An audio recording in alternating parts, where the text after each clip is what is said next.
Packwatch. As some of you may remember, as some of you may know off the top of your head, there is a delegate from Sri Lanka called Kalindu. He was under a lot of fire recently for allegedly cheating an FMC world record. Now, if you're gonna cheat, the advice is not to go for a big world record, especially not getting an FMC mean that breaks God's number for the first time in history, attracting all the attention of the cubing world to it. Anyway, the evidence was largely that his solutions were very strange. The first half was a lot longer than it should have been, and the second half was a lot shorter than it should have been on average. Like a CFOP solver who uses a 20-move cross every solve, but gets a last layer skip every solve. Something is clearly wrong. Seems like they had access to the scrambles. And Kalindu did have access to the scrambles. He was a delegate.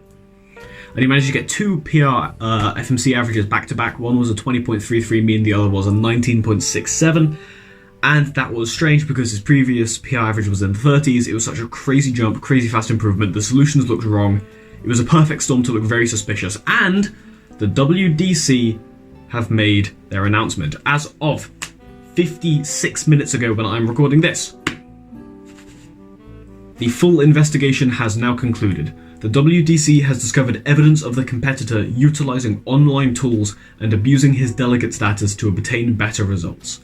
The WDC also believes the competitor knowingly misled the WDC about these facts when presented with the evidence.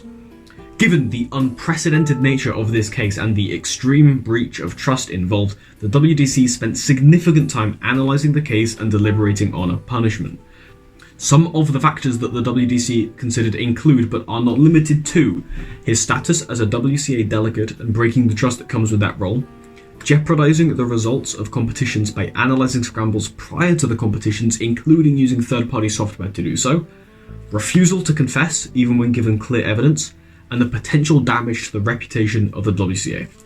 So what's the verdict on the punishment then?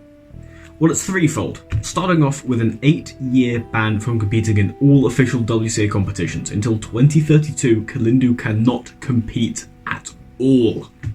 Secondly, the immediate removal of his role as delegate by the WCA board. He has gone back to being a regular competitor. Well, when he can compete again. Thirdly, disqualification of all of the results achieved by Kalindu at competitions where he was listed as a delegate, except for Sri Lankan Nationals 2024. He didn't handle scrambles for that competition, so those results may remain. He didn't have access to cheat in the same manner that he did. But otherwise, every competition he's been a delegate for, gone. His ability to compete for the next 8 years, gone. His status as a delegate, gone. The WDC doesn't believe that he has done anything to help other people cheat at the competitions, so all of the other competitors that were at competitions where he was a delegate get to keep their results. Nothing's going to happen there.